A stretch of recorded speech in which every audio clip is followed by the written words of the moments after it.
नेपाल भारत के बीच तेजी से बनेगा रामायण सर्किट। पीएम मोदी ने कहा कि रिश्ते हिट से सुपरहिट बनाएंगे। प्रचंड बोले कि सीमा विवाद बातचीत से सुलझाएंगे।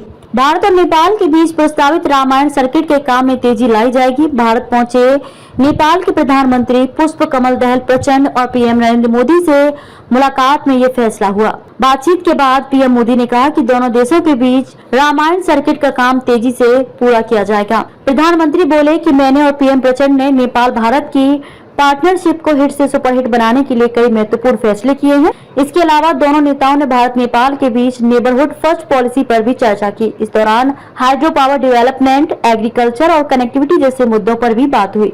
प्रेस कॉन्फ्रेंस में नेपाल के पीएम प्रचंड ने कहा कि मेरी मोदी जी से सीमा विवाद को लेकर भी चर्चा हुई। मैं उनसे अपील करता हूं कि इस मामले को द्विपक्षीय बातचीत के जरिए सुलझाया जाए। वहीं पीएम प्रचंड ने प्रधानमंत्री मोदी को नेपाल आने का न्योता दिया। दोनों नेताओं के बीच हैदराबाद हाउस में बैठक हुई थी। नेपाल के लोगों के लिए नए रेल रूट शुरू होंगे।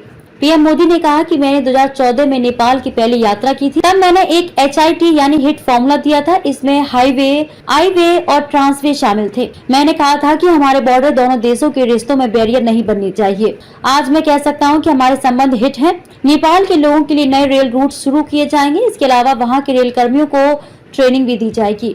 नेपाल के पीएम प्रचंड ने कहा कि मैं चौथी बार भारत दौरे पर आया हूं। मैं पीएम मोदी को भारत की सत्ता में 9 साल पूरे करने की बधाई देता हूं। उनकी लीडरशिप में भारत में इकोनॉमी सहित सभी क्षेत्रों में तेजी से विकास हुआ है।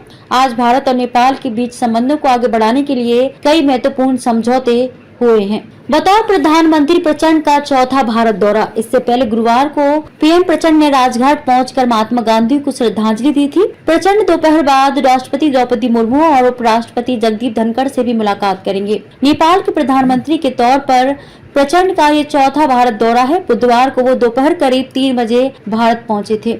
भारत की संस्कृति राज्य मंत्री मीनाक्षी लेखी ने उनका स्वागत किया था। प्रचंड नई दिल्ली में नेपाल भारत बिजनेस समिट को भी संबोधित करेंगे। वो भारत में मौजूद नेपाली समुदाय के लोगों से भी मुलाकात करेंगे। दौरे के आखिरी दिन इंदौर जाएंगे नेपाल के पीएम। इसके बाद 3 जून को वो एक कार्यक्रम के लिए इंदौर जाएंगे। इसके बाद नेपाली पीएम के महाकाल की नगरी उज्जैन जाने की भी संभावना है।